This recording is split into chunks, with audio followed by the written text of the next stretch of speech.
Minga hambani rhandza ra n'we ra hi tsakisa ivi lo wansati a fika ya ka hambi ya toilet hambi ya kwini va te hi nga hambani and then decide ku okay i nga ri mhaka leyi va te hi nga hambani yi ta va right.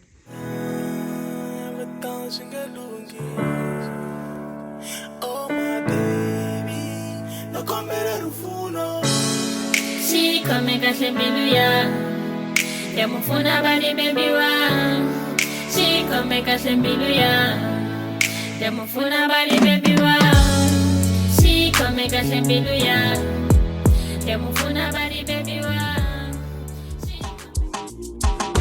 Feeling onge rhandzu ri endliwa la. Feeling. Alright, so va te hi nga hambani i couple kumbe varandzani lava va rhandzanaka ivi ku fika vanhu laha handle lava complimenta kumbe va tsakela swilo leswi swi endlaka ivi va hi byela ku no guys mi nga hambani rhandza ra n'we ra hi tsakisa ivi lo wansati a fika ya ka hambi ya toilet hambi ya kwini va te hi nga hambani so ya va te hi nga hambani hi hina valava Xitulu va wisa se swi teka na tinotsi la ka hina swi yisa ndzi fila onge rhandzu ri endliwa. Okay guys, sungule hi ku va hi endla content ka TikTok hi endla hi va te hi nga hambani laha hi nga endla video trend and then hi tsakela hinkwenu na n'wina and then decide ku okay i nga ri mhaka leyi va te hi nga hambani yi ta va right. And then siku rin'wana baby sweswo a mi kuma ku i busy phone cheka tilogo endla tilogo ya la nga yi create logo liya ya va te hi nga hambani ya ku bohana na pipe and then leyi yi tirhisaka yona lawani ka ti-platform ta hina hinkwato and then kusuka kwalani laha hi nga famba na swona hi kha hi tirhisa to tilogo letiya ta hina so hi laha brand leyi nga sungula kona laha hi nga tlhela hi decide ku endla swikipa tikhapu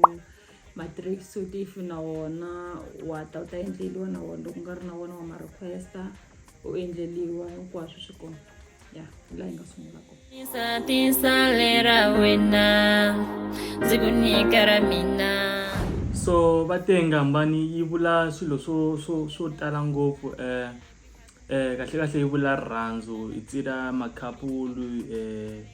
kumbe rirhandzu hinkwaro hi ku angarhele ka family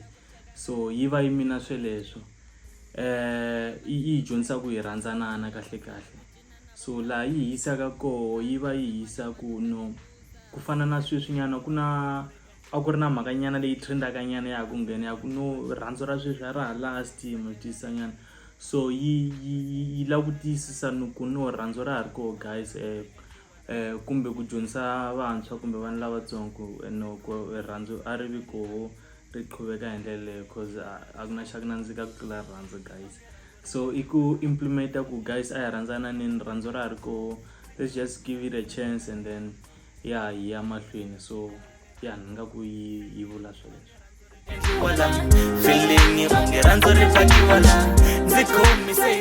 Okay guys, triple one hi famba ku ri mina baby loko hi taka ti-video hi tirhisa ring light and then loko mi kuma ku ka editiwa baby hi lo mi kuma ku minkarhi ya ku tala hi a editaka ku hleketa ti-video ha pfunana loko munhu a ta ri na video wa hi vula ku a hleketa ku endla video ya so and then yi endliwa and then kusuka kwalani yi editiwa and then yi postiwa amanejeli ya ti-account hinkwenu kona like ha pfunana hinkwenu hi ri two ya Bali baby wa. Si come kahle mbilu ya. So plan ya hina ku kahle i for the future kumbe way forward ku va ku ri brand ya kahle yi va yi kula since hi nga busy na ti-video letiwani hi ti endlaka se hi sungule na ku printa ma-t-shirt na ti-mugs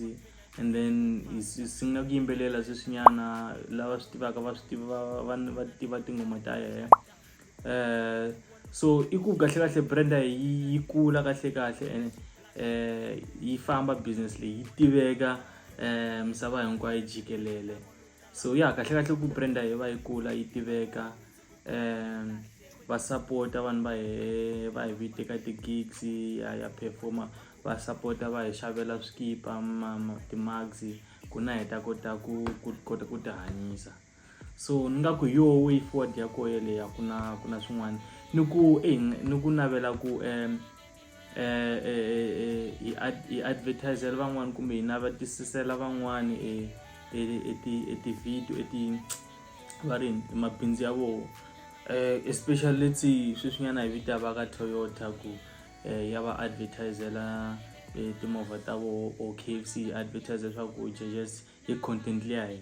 So ku navela ka hina kumbe way forward leyi hi navelaka, so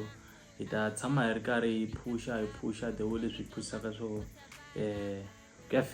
ku ya fikelela kumbe ku milorho ya hina yi humelela hi ndlela yeleyo.